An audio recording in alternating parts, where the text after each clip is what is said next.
Assalamualaikum warahmatullahi wabarakatuh. Selamat siang dan salam sejahtera untuk kita semua. Oke.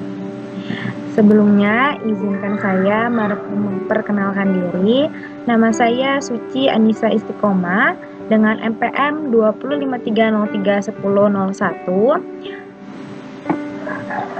Yang terhormat kepada dosen pengampu mata kuliah Metodologi Penelitian Pendidikan, yakni Dr. Andes Teddy Rusman, MSI, dan Dr. Pujiati, SPD, MPD. Di sini saya akan mempresentasikan rancangan proposal penelitian saya dengan judul Pengaruh Pembelajaran dan Praktik Kewirausahaan terhadap Pembentukan Wirausaha Muda di SMAN 13 Bandar Lampung dan implementasinya pada keunggulan daerah. Oke, lanjut. Kita ke bab 1, yaitu bab pendahuluan. Di sini ada latar belakang, identifikasi masalah, batasan masalah, rumusan masalah, tujuan penelitian, manfaat penelitian, dan ruang lingkup. Di sini kita akan bahas satu persatu. Kita mulai dari latar belakang. Indonesia menjadi salah satu negara yang memiliki SDM terbanyak di dunia, serta adanya bonus demografi yang sebenarnya menguntungkan bagi Indonesia. Di sisi lain, tingkat pengangguran yang tinggi khususnya di kalangan SMA yang merupakan salah satu SDM yang sangat mempengaruhi. Bagaimana tidak? Fenomena tersebut akan mengakibatkan rendahnya tingkat pendapatan per kapita, tingginya beban tanggung jawab keluarga, serta akan menurunkan tingkat kesejahteraan masyarakat itu sendiri.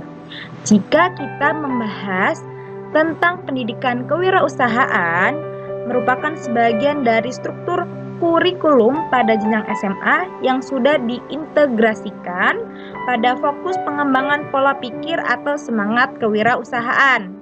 Siswa menjadi pusat dari tindakan kewirausahaan.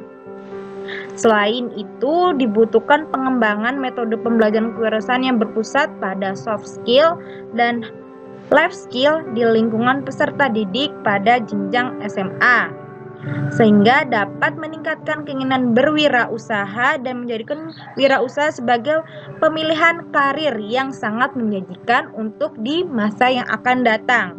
Sejalan dengan tujuan pendidikan kewirausahaan dengan proses pengembangan SDM di Indonesia, khususnya pada jenjang SMA di Provinsi Lampung, saya sebagai peneliti ingin meneliti bagaimana pengaruh pembelajaran dan praktik kewirausahaan terhadap pembentukan wirausaha muda di SMAN 13 Bandar Lampung dan implementasinya pada keunggulan daerah.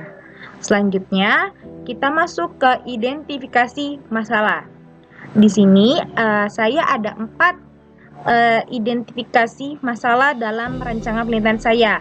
Yang pertama, banyaknya pengangguran pada jenjang SMA. Yang kedua, minimnya wawasan peserta didik tentang pengembangan metode pembelajaran kewirausahaan guna meningkatkan karir yang menjanjikan di masa yang akan datang.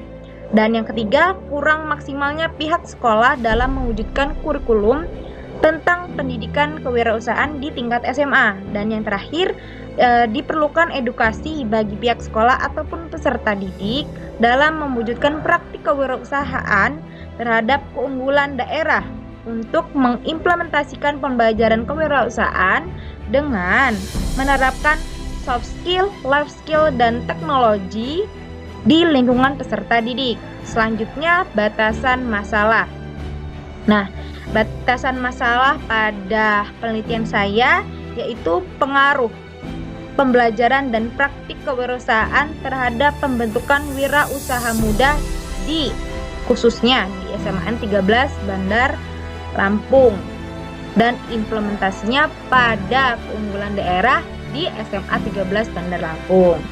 Yang selanjutnya yaitu rumusan masalah. Nah, tadi sudah saya jelaskan tentang latar belakang dari penelitian saya, maka saya akan merumuskan masalah dalam penelitian ini, yakni yang pertama, berapa banyak peserta didik di SMAN 13 Bandar Lampung yang memiliki semangat kewirausahaan atau jiwa kewirausahaan. Dan yang kedua, bagaimana pihak sekolah untuk mengembangkan mata pelajaran kewirausahaan pada peserta didik dengan penggunaan teknologi serta menerapkan soft skill dan life skill di lingkungan sekolah. Dan yang terakhir, keunggulan daerah seperti apa yang dapat memberikan sebuah pembelajaran atau pengalaman bagi peserta didik di SMA 13 Bandar Lampung untuk menumbuhkan jiwa wirausaha mudanya. Nah, selanjutnya yaitu tujuan penelitian. Terdapat 3 tujuan penelitian. Yang pertama, mengetahui seberapa banyak peserta didik di SMA 13 Bandar Lampung yang memiliki semangat atau jiwa kewirausahaan. Dan yang kedua, mengetahui bagaimana upaya pihak sekolah dan peserta didik untuk mewujudkan implementasi dari praktik kewirausahaan yang merupakan terintegrasi dari kurikulum SMA. Dan yang terakhir, mengetahui pengaruh atau ada pengaruhnya atau tidak praktik kewirausahaan terhadap pembentukan wirausaha muda pada siswa SMAN 13 Bandar Lampung dan implementasinya pada keunggulan daerah setempat. Yang selanjutnya, kegunaan hasil penelitian atau manfaat. Nah, di sini ada 2 ya, manfaat teoritis dan manfaat praktis. Untuk manfaat teoritisnya, ini memberikan informasi yang lebih mendalam mengenai pembelajaran tentang praktik kewirausahaan guna membentuk wirausaha muda pada jenjang SMA di era kecanggihan teknologi. Dan manfaat praktisnya untuk yang pertama yaitu bagi guru sebagai cara mengantisipasi dampak negatif dari bonus demografi di Indonesia pada jenjang SMA, khususnya di SMA 13 Bandar Lampung. Nah, selanjutnya bagi peneliti, menambah wawasan untuk membantu memecahkan masalah tentang pengangguran yang tinggi di kalangan masyarakat. Selanjutnya, bagi sekolah harapan peneliti, memulihkan perekonomian Indonesia dengan mengembangkan keunggulan daerah masing-masing, terkhusus pada daerah Provinsi Lampung pada SMAN 13 Bandar Lampung. Yang selanjutnya, ruang lingkup. Ruang lingkup yang pertama yaitu objek penelitian. Nah, objek dari penelitian ini yang pertama yaitu pembelajaran kewirausahaan, praktik kewirausahaan, terus pembentukan wirausaha muda dan keunggulan daerah. Ada 4. Dan selanjutnya subjek penelitian. Nah, subjek penelitiannya ini terfokus pada siswa kelas 12 IPS di SMAN 13 Bandar Lampung. Tempat penelitiannya ya pasti di SMAN 13 Bandar Lampung. Waktu penelitian ini terlaksana pada semester ganjil tahun pelajaran 2023 garis miring 2024. Oke, yang selanjutnya yaitu landasan teori. Ini terdapat di bab 2 ya, kerangka pikir dan pengajuan hipotesis. Nah, kita bahas subbab yang pertama yaitu deskripsi teori. Di sini yang pertama ada pengertian pembelajaran. Nah, pembelajaran itu sendiri saya langsung menarik kesimpulan saja ya. Nah, menurut dari beberapa para ahli, jadi pembelajaran merupakan proses interaksi dua pihak, yaitu siswa dan guru, di mana siswa dapat berubah karena adanya stimulus dari sumber belajar dan diwujudkan dalam hasil belajar pada lingkungannya hingga jangka panjang. Nah, yang kedua yaitu pengertian praktik. Nah, sama seperti yang sebelumnya berdasarkan dari pengertian yang dikemukakan oleh beberapa para ahli, saya hanya menarik kesimpulan bahwasannya praktik adalah metode pembelajaran yang melatih peserta didik untuk mengimplementasikan terhadap ilmu atau keterampilan yang sudah pernah dipelajarinya sebelumnya. Dan yang kedua, yaitu pengertian kewirausahaan dan wirausaha. Nah, ini sudah kumpulan juga ya dari pendapat para ahli. Nah, untuk kewirausahaan itu sendiri merupakan sebuah kemampuan seseorang yang dapat membuat atau menciptakan hal baru yang berbeda. Dan untuk wirausaha sendiri merupakan orang yang secara langsung mengelola segala urusan dalam bisnis atau usaha yang ditekuninya. Selanjutnya, pengertian keunggulan daerah. Nah, kita samakan seperti kearifan lokal. Nah, kearifan lokal itu kan menggambarkan identitas kepribadian budaya daerah setempat gitu ya, yang berbeda dengan daerah yang lain, punya ciri khasnya masing-masing. Nah, keunggulan daerah itulah yang akan ditonjolkan.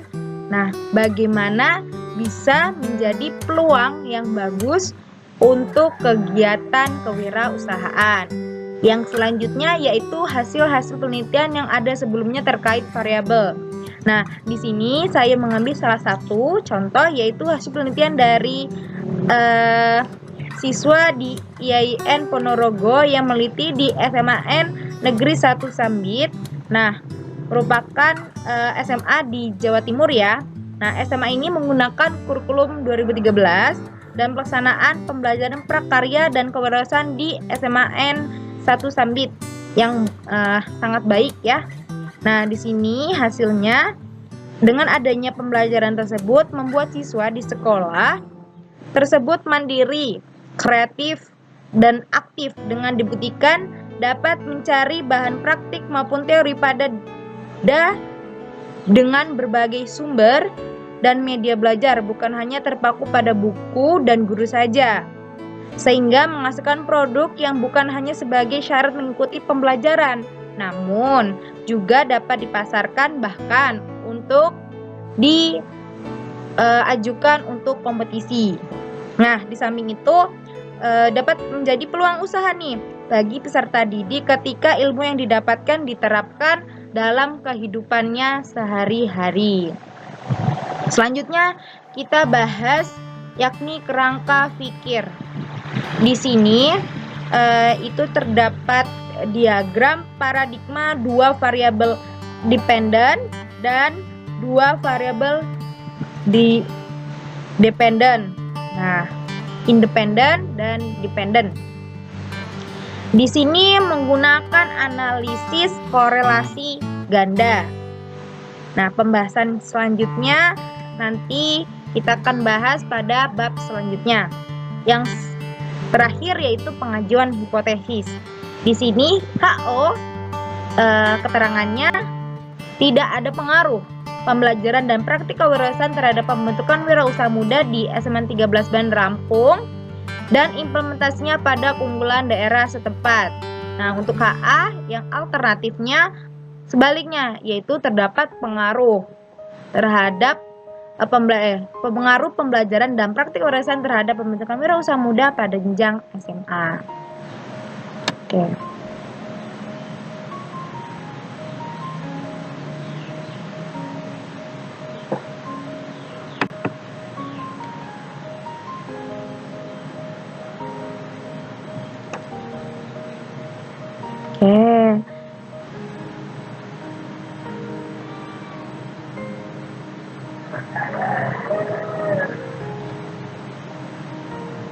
Kita masuk ke bab 3 yaitu prosedur penelitian.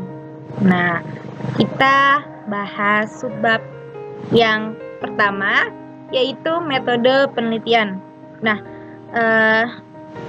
untuk menjawab rumusan masalah dan menguji hipotesis yang sudah saya jelaskan tadi, diperlukan metode penelitian kuantitatif yang berguna memahami secara komprehensif permasalahan yang dihadapi di SMAN 13 Bandar Lampung.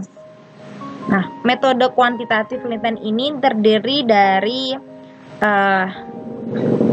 kuesioner, wawancara, observasi, dan studi dokumentasi.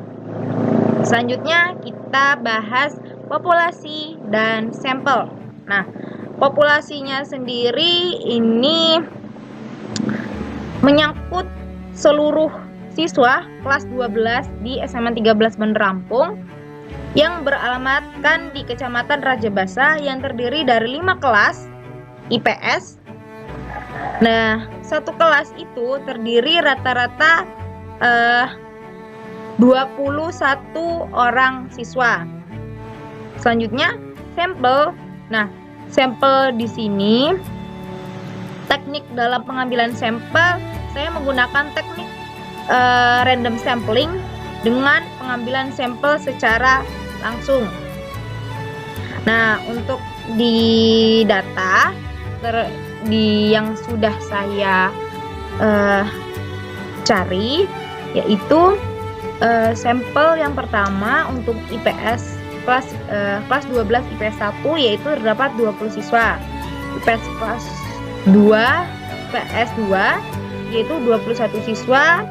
IPS 3 21 siswa, IPS 4 21 siswa, dan IPS 5 yaitu 22 siswa. Jadi totalnya 105 siswa. Nah, dalam pengambilan sampel random itu ternyata yang akan diteliti hanya IPS 1 sebagai pemandu. Terus kemudian ada IPS 3 dan IPS 5. Jadi terdapat 63 siswa yang menjadi sampel dalam penelitian saya. Selanjutnya variabel penelitian. Nah, variabel ini terkait dua ya, yang tadi disebutkan ada variabel bebas atau independent variable, yaitu X yang pertama yaitu pembelajaran kewirausahaan dan X yang kedua adalah praktik kewirausahaan, dan selanjutnya yaitu variabel terkait yaitu atau yang disebut dependent variable. Nah, ini terdapat dua juga. Y yang pertama yaitu pembentukan wirausaha muda dan Y yang kedua adalah keunggulan daerah. Oke, yang selanjutnya definisi konsep variabel.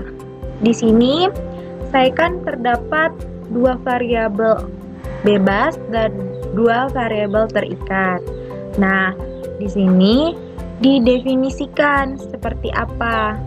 Tapi ini merupakan penelaahan dari beberapa referensi dari para ahli, kemudian diakumulasikan dengan pengertian menggunakan bahasa saya sendiri.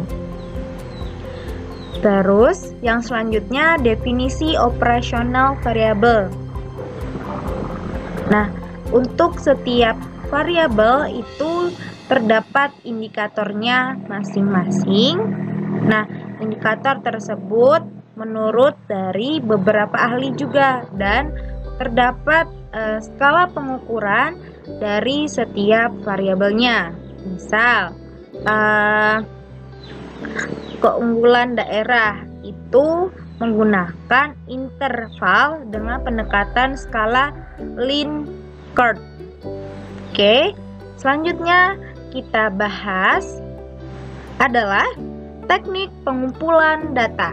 Nah, teknik pengumpulan data yang pertama yaitu kajian pustaka. Nah, di sini kajian pustakanya kita mencari referensi untuk terkait variabel pada penelitian terkait variabel yang diteliti oleh peneliti yang sebelumnya. Dan yang kedua kuesioner. Nah, kuesioner ini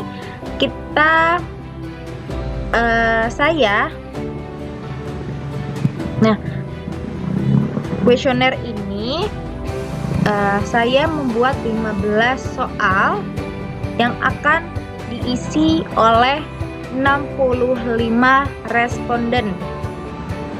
Nah, responden akan mengisi secara langsung dan akan dikumpulkan juga pada hari itu. Dan selanjutnya yaitu wawancara. Nah, di sini saya terfokus untuk mewawancarai dari pihak sekolahnya. Dan selanjutnya observasi bagaimana lingkungan warga sekolah di SMN 13 Bandar Lampung. Dan selanjutnya studi dokumentasi. Yang pasti dari sekian teknik pengumpulan data terdapat teknik pengumpulan data berupa wujudnya yaitu foto atau rekaman video atau rekaman suara. Dan bukti-bukti tersebut akan menjadi lebih konkret bahwa kita pernah meneliti di tempat tersebut.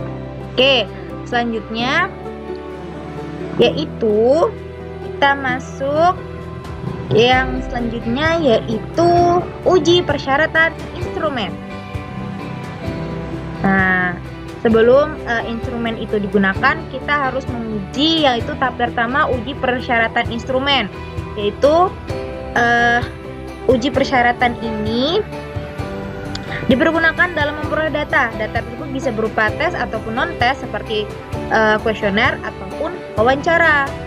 Untuk mendapatkan kelengkapan data kemudian dibuktikan kebenarannya, maka syaratnya harus valid dan reliable. Yang selanjutnya yaitu uji persyaratan analisis data. Di sini terdapat dua, yaitu uji normalitas dan uji homogenitas. Nah, uji normalitas ini berguna untuk melihat apakah data yang diperoleh berasal dari populasi berdistribusi normal atau tidak. Nah, ini dalam penelitian ini uji normalitasnya menggunakan uji Kolmogorov-Smirnov. Yang selanjutnya uji homogenitas. Nah, berkenaan dengan sama tidaknya varians dari dua atau lebih distribusi. Diuji bisa dilakukan berbagai cara, namun penelitian ini menggunakan uji Bartlett. Nah, yang selanjutnya yaitu uji asumsi klasik. Nah, asumsi klasik karena persyaratan untuk regresi linear sederhana berlaku juga untuk regresi berganda, namun dengan regresi berganda ada tambahan, yaitu uji asumsi klasik, yaitu dengan uji multikolinearitas, uji autokorelasi, dan yang terakhir uji heteroskedastisitas. Nah, kita bahas yang pertama yaitu uji multikolinearitas. Nah, uji ini membuktikan atau menguji ada tidaknya hubungan linier antara variabel bebas dan variabel bebas yang lain. Dan apakah akan mempengaruhi variabel terkait. Yang selanjutnya uji autokorelasi. Nah, uji ini mengetahui apakah terjadi korelasi di antara ada pengamatan atau tidaknya. Autokorelasi dapat mengakibatkan penafsiran mempunyai varians minimum.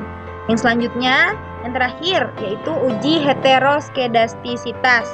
Nah, uji ini mengetahui apakah varians residual absolut sama atau tidak untuk semua pengamatan.